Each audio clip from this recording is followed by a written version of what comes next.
The next day, news came that an old man in his 80s was found just inside the forest about a half-kilometer in. He had been ripped apart and seemingly consumed, partially. The community blamed it on brown bears and the old man's negligence to wander, but I knew better. Or maybe I assumed I knew better. Then again, the bears of Ukraine had nearly disappeared some time ago, I was told. For an area known for bears, not having any around was a credibility issue, I felt. The man was partially eaten, from what I was told at the factory in muted tones. Gossip was traditionally something that was treated with disdain from a cultural perspective, yet was rampant and seemingly addictive. Another thing. A child, a young girl of 13, had gone missing. The town was shaken, but the child could have run from an abusive alcoholic parent and in hiding or something less sinister than murdered, but to be fair, the news of super old cobbler Ivan Galyaskarov, partially digested in Red Forest, had the town thinking the worst possible outcome for the young girl. Rightfully so, I felt. Whispers filled the working day. Even with the sound of presses and drills and cheap industrial robotics, you would hear the new theories in the lunchroom, the toilet, or passing the smoking room. The day was long and my bit of sleep started to catch up with me. I was meant to log in to the team's performance metrics with individual working briefs before I left work. Kiev head office needed this to end our Q2, so the factory was minimally alive with the sound of night shift application work, small parts being assembled. The town wouldn't stand for a full-on factory din, and this was established, apparently, many years ago at the outset of the commercial entities taking over of the giant space, the pearl of the town, the big pollution monster heavy equipment factory. With my earbuds in place and listening to a few downloaded tunes, mostly Rush and tragically hip soothing my sadness and the longing for back home, I keyed in the last few strokes and did a quick cursory overview assessment of my sheets before sending off and shutting down the antiquated workstation. It was easily after 11:30 p.m. I needed to get home and sleep. No time off tomorrow, and no mercy from a 10-hour day. I also had a meeting first thing in the morning to go over operational expenditures for the team. We had to make a choice to let a couple of guys go due to a lack of revenue. Not easy to do. These were all hardworking guys, and I took no pleasure in seeing them out of work, in a town with few options, or having to leave to seek work elsewhere. Life is not easy anywhere, but in this part of the world, directly after a global downturn, they were just getting back on their feet. I grabbed my jacket and headed out to the parking lot in the brisk night. As I walked, head down, annoyingly humming Heart of Gold by Neil Young, I had a subconscious glance forward to make sure I was heading in the right direction of my car, and immediately, my heart stopped with such a thud that it sent sharp pains throughout my chest and into my head, like I was shot with a .30 caliber rifle bullet. It was here, standing between me and my car, about 40 feet away. Thick legs, outstretched, gangly hands with gnarly fingers reaching out to me, with mouth agape, to the point that its eyes were hardly visible, like it was ready to swallow a watermelon. It let out a reverberating moan like a scream that was piercing into the night. My legs went wobbly from shock, and I had no other choice but to run. Just run. I lived 20 minutes away, and I knew I could make it in 10 minutes if I really sprinted. I left my car there and took off by foot, gasping and sprinting. I did what people in movies always do, and shouldn't. I turned back, out of self-preservation, or the hope of being alone. I wasn't.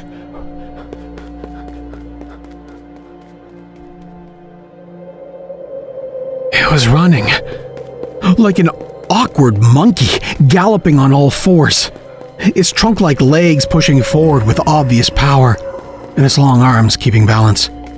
I was dizzy with fear. I had dropped my lunchbox and satchel. The satchel had important notes from my meeting, but at that time, I only thought that, perhaps, I could lose it and it would stop and somehow be interested in them enough to slow it down. It just howled and continued chase.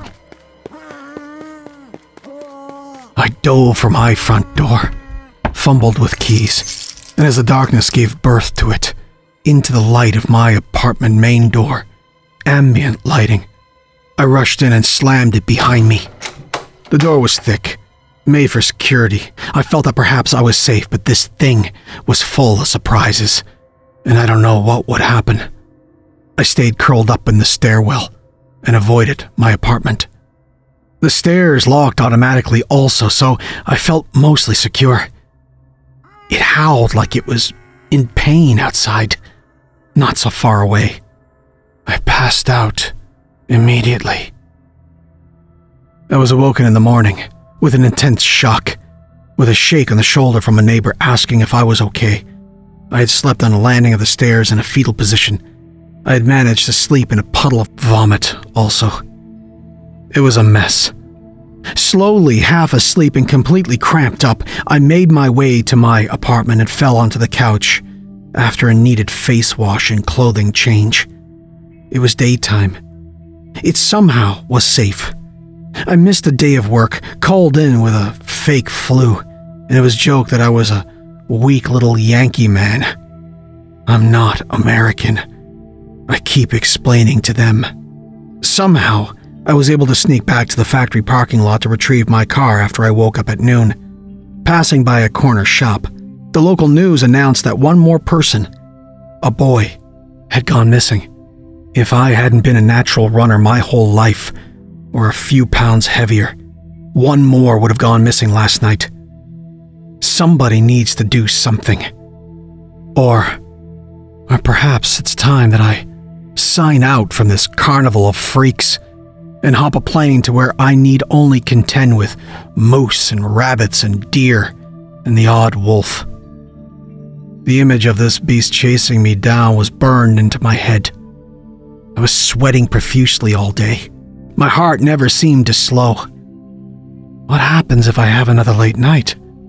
It was inevitable, of course. I couldn't keep making excuses, and I certainly can't keep taking time off work. Not someone in my senior position. It doesn't look good. I called my mother to speak to her. Not tell her anything other than I'm doing great and the job is successful and that I miss her. I wanted to tell her that I was going on. Though that wasn't the truth. Yet, anyway. Laying on my couch, staring at the ceiling, something occurred to me. I sat up quickly. It was a flash of memory that was so random and unexpected, like my mind attempting to subconsciously make me aware. This assailant of last night had jet black hair that was frayed all over its head. I won't forget that. Its head was so huge that its hair was prominent in recollection. And its eyes moved together. Not at all the same hair as the first night, or that thing that had peered in my window, which had lighter, grayish, matted hair. Its left eye was completely fucked up with the right eye fixed in position. These were two different creatures. How could they have mutated? If they were mutations, precisely the same arms and heads and legs, hands and mouth. They were identical, but they were not the same individuals. Radiation could clearly mutate, but not typically the precise mutation characteristics. I was only a factory engineer, but this is common sense. How many were there? If there were more than one. My conversation the following week with the seemingly depressed HR wonderkind and dismal communicator, Fedier, was uncomfortable. I'd missed numerous days, beginning with the post-monster chase until yesterday. There was a cause for concern, as Fedier put forward to me during this unscheduled meeting to discuss the issue of time being taken off. Companies spend great deal of money to take you here and invest me for you. If there is problem, we need to know this now. Fedier stated. You don't look sick to me. So, what is problem? He continued. I've been dealing with some bad news from home with my family. I'm just coming to grips with it now. But I'm better. I improvised quickly. I'm sorry for the inconvenience, but I'm aware that I have lost sick days, so I'm sorry. Sick days? What is this sick days? Fedor interrupted. Oh, right, well, I mean days taken from my wages. I resolved, as to not feel obliged to explain the concept of sick days to a Ukrainian. He agreed, and I began to leave the office while my colleague Dmitri, upon waiting for us to wrap up, came in to take a seat.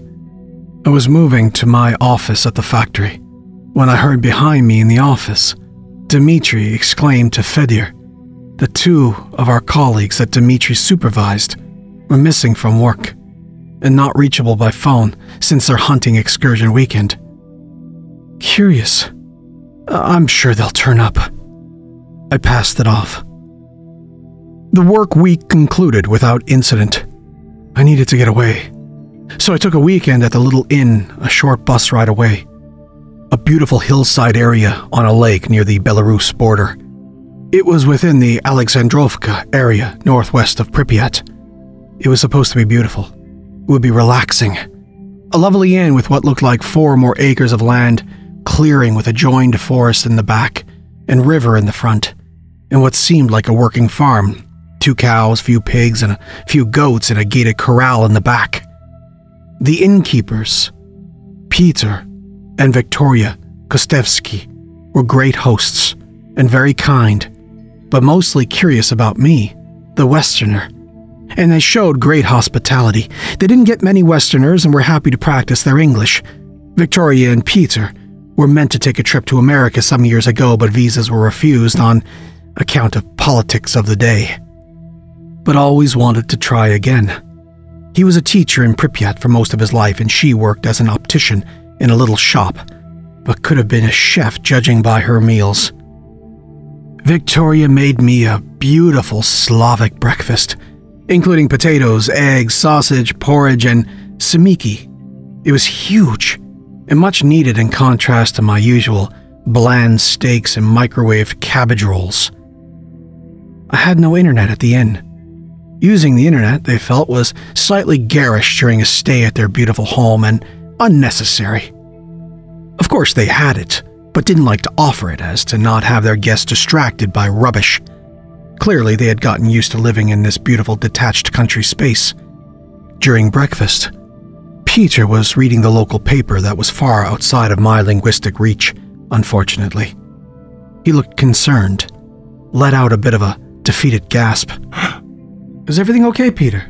You look a bit upset. I started. Peter exhaled worryingly. Men found in forest. He explained. Eaten or part eaten. He added. Probably animals. Some can be unpredictable, but this not happen in long time. Peter exclaimed in a serious and baffled tone. I don't understand. Long time. I replied, sipping my tea. Many years ago. Many. Almost 2 decades before, this place had many people missing, and some found in pieces. He continued. Now, happening again, it seems. Too much pain, too much grief. Sadly, he explained. So, what is it? What's causing this? Who's killing? I said. Forget, not big deal. We'll be over soon. Leave alone. Rushed Peter. It is our problem. Peter, I don't know much about this place, this area and its history, but things are very strange here. I mean, no offense. I assuringly disclaimed. I've seen strange things. Things that I haven't been able to tell people about. I've seen monsters. I guess they're monsters. I don't know. I said in a confused tone, not knowing how to explain something like this and whether or not he will just consider me laughable. I'm sure you have, he said. What you have seen? He asked. I then proceeded over a refill of tea and another heap of toast to explain everything, figuring I had nothing to lose, and he was the only person that may have answers, being the oldest and seemingly most grounded person I've met. After my epic diatribe, he responded, Alex, Victoria and I moved away from place a long time ago. Almost 20 years because of same stories. We were afraid. We knew that we must get away from troubles. So, I interjected, these creatures are dangerous? They're killing people? No. He stopped me. What? What do you mean? When nuclear accident happened, you know accident. World know accident. He put forward in an exasperated but tired tone, taking a sip of his tea. He rose up from his seat, adjusted his old frayed cardigan, slowly moved over to a cabinet in the adjoining study room. World know children born with mutant gene after accident. He continued while thumbing through piles of papers and clippings. Fine dust rose up through morning light beams through the window in an otherwise barren and sunless place. I stayed silent. A story was being told, and I wanted to hear this tale. Peter walked back to the table with a handful of what seemed to be clippings and sat. He suddenly seemed very fatigued. These pictures from newspapers that tell of deformed people found dead in piles deep in Red Forest. It was not good. It was not right. He firmly but lightly slammed his fist down onto the table. News, then stops. News tell us, then no more tell us about slaughter of people that were not same. People that were now monsters and not babies anymore. Now, hiding.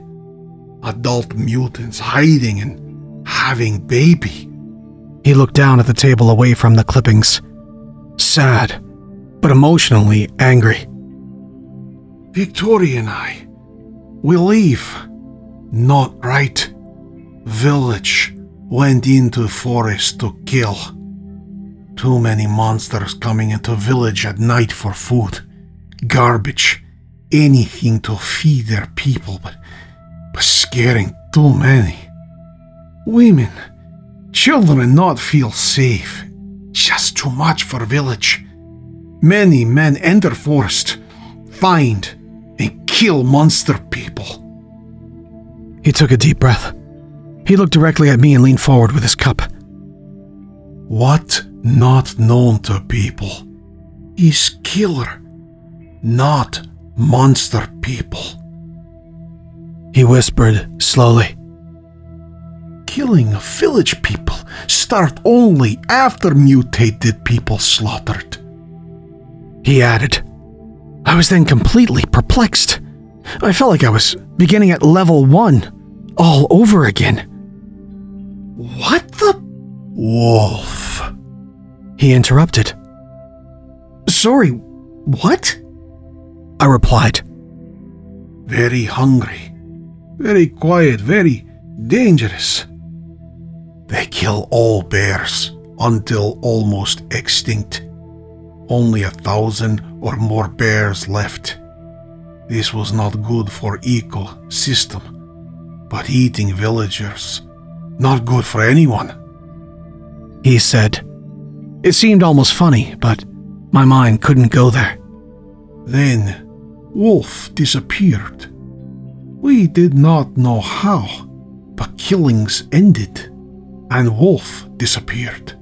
Peter said as he pointed to Polaroid photos stuffed between the clippings, shuffling through one after the other, showing images of massive beasts with red-orange eyes in a sort of decomposing state. The definition was poor in the photograph, which made it difficult to assess but was real enough. Its teeth were unnaturally huge for its mouth. He pointed to it and drew his finger across it. Volkolak, he said.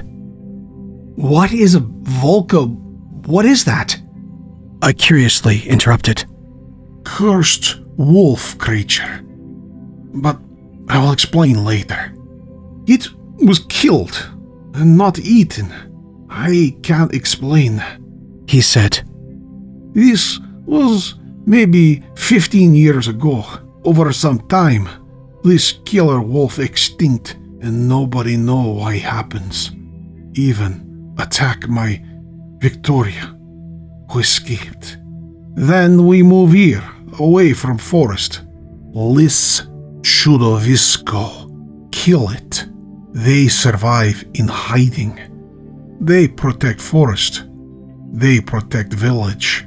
Lis what? I responded.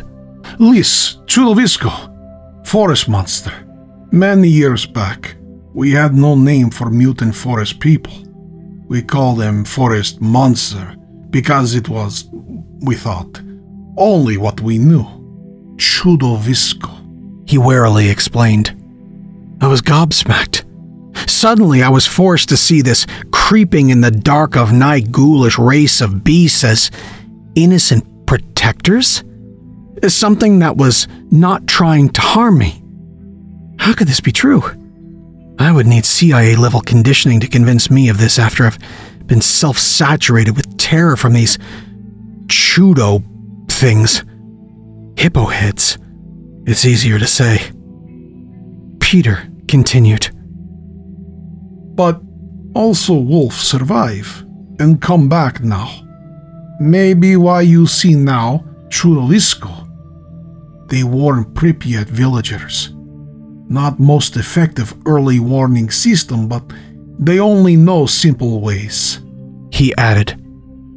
Maybe you see not many people in village at night, no? He asked. Correct. Since I arrived at the village, it's been barren. I see very few people. I responded, still a bit stunned. They warn of wolf return. Nobody go out. Others see Chudovisko also, so they stay inside. Only young and drinker keep going out. Stay home. Stay safe. He warned.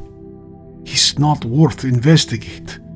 Let Chudovisko fix problem, if can. This is bizarre place. No people know about problem. Please, do not tell this to people in West.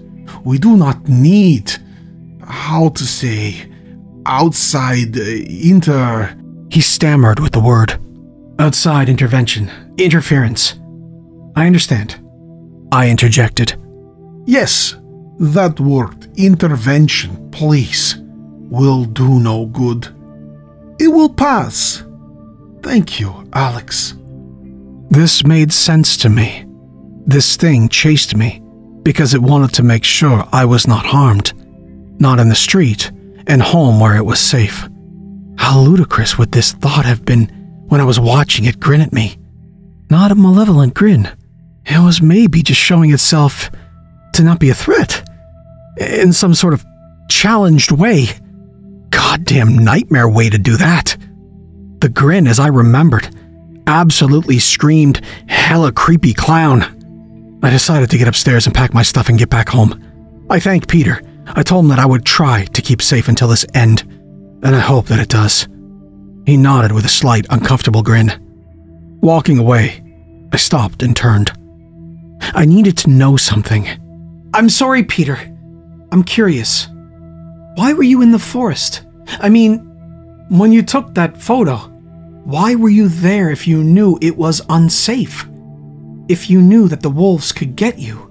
I asked. He stared at me in a half-conscious way. He seemed to zone out and after a few seconds to collect his words, then replied. Wolf took daughter. He sadly replied. I thought I would maybe find daughter or kill wolves. I was not afraid to die. She was not found. Never came back to us. He glanced sadly towards the kitchen, where Victoria cleaned dishes, unaware of the conversation and almost feeling his heartbreak for his wife at that moment, despite her obliviousness to this current conversation. Also, wolf not danger in daytime, he concluded. I walked past the kitchen to thank Victoria for her wonderful breakfast and hospitality. I packed up and I waved goodbye to her. Peter was kind enough to offer me a drive to the train station, despite the long trip. A hired car wasn't expensive, but they were claustrophobic and diesel noisemakers.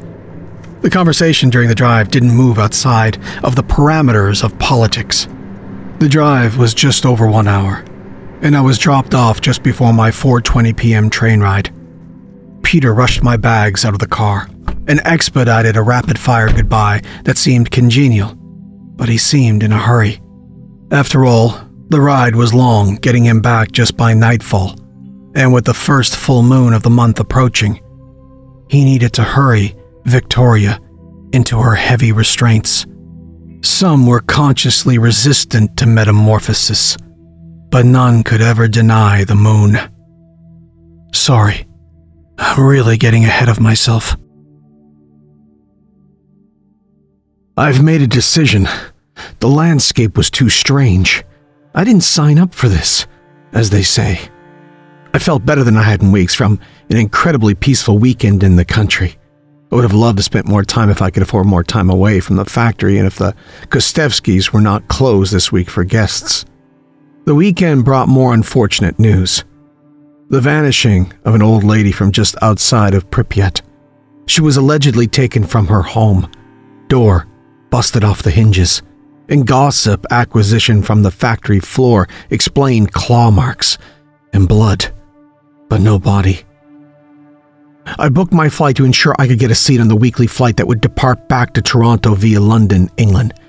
I just needed to make my employers aware that I'd be leaving the company and needed to return for what I would explain to be a family emergency. If I were to tell you that I would miss the place, I'd be lying. There's enough that I illustrate to you that is unbelievable. One of those is the revelation that departs from possible to the impossible. Stuff of horror films. Let me explain. I invited Andre over for drinks the following night. I didn't really want to spend the evening with ears pricked waiting for the slightest purr or distant howl or mutant groan. Andre would keep me laughing, and is always available for a heavy pour from a bottle he didn't have to procure. We chatted and laughed, and I found it amazing that two guys that could hardly understand one another could find enough in translation to convert to hysterical laughter. Then I told him everything. I felt bottled up. He was my only friend here. He knew most of it, but I included the story from Peter, from the inn. The information that he provided. It was a heavy night and a bit of a downer from the start of the evening. Andre, in a tired, drunken, but quite serious tone, and in absolute shit English, added another layer of absolute insanity. Of course, I could believe nothing from this pissed-up Ukrainian. Andre told me there were many different beings that occupied the Red Forest, which is why many don't enter. It's why the forest is silent. The forest was struck with a curse, it was believed, and all that dwelled within. His uncle told him a story when he was young, long before any souls were afflicted with radioactive changes. Those mutant beings becoming an almost fate-beckoned response to the curse. Long before. And these stories existed within the Red Forest for hundreds of years. The cursed are historically intermittent, he explained in drunken, partial English. This was a new dimension to the story that I was escaping. Members of his family had been casualties to the teeth of this lore. After all, being cursed by Baba Yaga is meant to spare no one. Andre explained, as his uncle explained, that it was not personal, but the witch sisters, laying a sweeping curse on all the creatures of the Red Forest to take up arms or teeth to support their wicked agenda, was one that continues to this day, but has been existing in waves over centuries. The Baba Yaga were witch sisters of the forest. Having been persecuted horribly by villagers, they cast their blasphemous damning upon the beasts to rise up. Seems that the only respite of the curse was a decades-long radiation contamination from Chernobyl, which seemed to be man's responding curse, albeit unintentionally. What the absolute fuck is he talking about?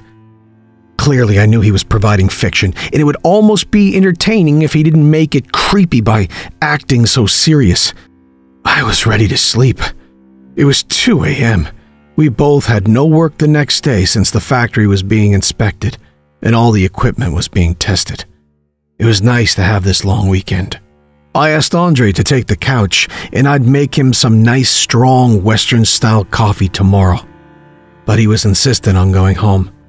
He wobbled to the kitchen to take his jacket. I asked him again to just crash on the couch. I'd get him a pillow and blanket. He wanted to sleep in his own bed, and he had plans for the morning. There was no way he was waking before 4 p.m. in the state that he was currently in. I was just worried about him tripping or staggering into a ditch. Alex, we're made of stone, blood of warriors. He laughs with a hiccup. Don't worry for me, Alex, cowboy man. I am Andrei Lutsenko, son of Sergei Lutsenko. I am a Slavic warrior. As he stumbled. All right, okay, Andre. I laughed and he finally laughed. He slapped my bicep and left with a hearty, "Good night, dear Alex. I go into the night." And he wobbled away into the night, singing Born in the USA, with none of the right words. I watched in the doorway until his figure and voice was distant, down the cracked old concrete road. Lying in bed, half drunk with my antique Dell laptop that I brought with me, one of the sole possessions of mine here in Pripyat, I watched Goodfellas, one of a few films I'd managed to download before I left. As I well predicted, I'd be starving for entertainment sources that aren't potato-based. Tommy, Jimmy, and Henry were famously burying Billy Bats in a cornfield when I closed my eyes and I finally drifted off. In my dream, I was running through a cornfield that changed into a forest. I stumbled, sending my non-dream heart pumping hard. I stopped to gain my breath, and at the edge of the forest, while stopped, gasping, I saw the darkness of the interior of the forest pull me forward, zooming my body towards the pitch black, without my legs moving, like it was coming to me. I saw 6 white dots, which, as I focused, became 3 sets of 2 white dots. They moved and squinted to reveal that they were eyes. They were chanting. I couldn't make out what, but they were chanting together, in unison. Then a larger set of eyes, red in color, rose above them, far above them, and a deafening growl shook me and was followed by a man's scream. A scream, piercing above all else. I woke with a gasp. The scream followed me into the awoke plane of existence, but just barely. I was out of breath and my heart was pounding. I sat up, catching my breath, sweating. What the fuck was that? My God, that was real. I breathlessly whispered to myself, nearly in tears from the terror of it. Or as close to real as I've experienced in a dream. I walked to the kitchen to get a bottle of water from the fridge. I don't drink from the tap, and bottled water is cheap enough. I leaned against the counter in the dark and took a sip immediately and heard a sound that made me seize up and drop my bottle to the floor. As it bounced around, it was followed by another sound. The same wailing. The same wailing from those creatures. The Chudovisko. This was like a city siren. The wailing was organic. That was obvious, but it went from a low pitch to a high pitch, and it sounded like the beast was crying or in pain. It sounded miles away, but no one in the village would be able to deny that sound. It was followed by a vicious growl that I knew not to be these mutants. Then silence for a minute or so as I listened closely. Then a howl, much farther into the distance. Then again faintly, very far, and silence again. I couldn't sleep until daybreak. This madness was causing great fatigue, and I'd be happy to see the back of it when I leave this place. I made a decision to tell Andre that I was leaving as soon as possible. Then, of course, I'd need to finish off my compulsory 30 days of work after my resignation. It would be a long, very long 30 days. I would resign the following day. When I arrived at the factory, I decided to go directly to Fedor's office. I didn't type an official resignation letter, but felt that sitting with him in the Human Resources office and explaining the situation, he could write it up and I would sign. Honestly, the loss of a good-paying role saddened me, but at this point, I was excited to be returning home and getting away from this freak show. Back to normality and sanity would be good for my health. I would go directly to my parents and see my sister and see my friends. The sports bar, a hockey game, a pitcher of beer, some chicken wings and my close buddies. I couldn't wait. I needed to find Andre and let him know. He was a good friend, and hoped that he would visit me in Toronto if he had a chance. I think he'd enjoy it. HR office told me that Andre was late for work. When they called the tool and die department, the foreman told Fedor that Andre is not answering his phone. This sent shivers through my spine.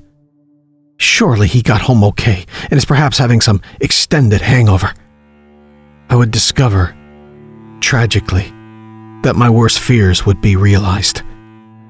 In fact, far worse than worse. Andre's shoe and fur hat were found 5 kilometers away from his home and, shockingly, in the opposite direction of his, from where he set off from mine. He was either running from something or something took him in this direction, towards the Red Forest, just at the outskirts of it. Nothing else was found except, admittedly, some blood. I think they were testing it, but apparently I had no right to more information or the results. I was not family. In fact, I had only known him for 2 months. I can only hope that he would be found. It wasn't that cold that he couldn't survive and left in the wilderness, but he's lived here his entire life. Why can't he find his way back if he's lost? Something seems sinister, and he's in trouble and needs help. I need to be part of this. I needed to find him. Sitting and waiting would make me crazy. To say that this didn't add to my mental frailty would be a lie. The tightrope that my nerves were walking was starting to unravel. The walls were closing in. One wall representing the deformed hippo-headed radiation boogeyman, and one wall representing the red-eyed, bloodthirsty giant forest denizens. It was too much, too rapidly for me to take in. It was absolute fiction, and I knew that once I returned home, it would all seem like a dream, a nightmare, to be precise. One that would seem isolated in this place, not to exist outside of this part of the world. Let them have it. This wasn't for me. It was time to flee, but first, I needed to find Andre. I needed to know if he was alive or not.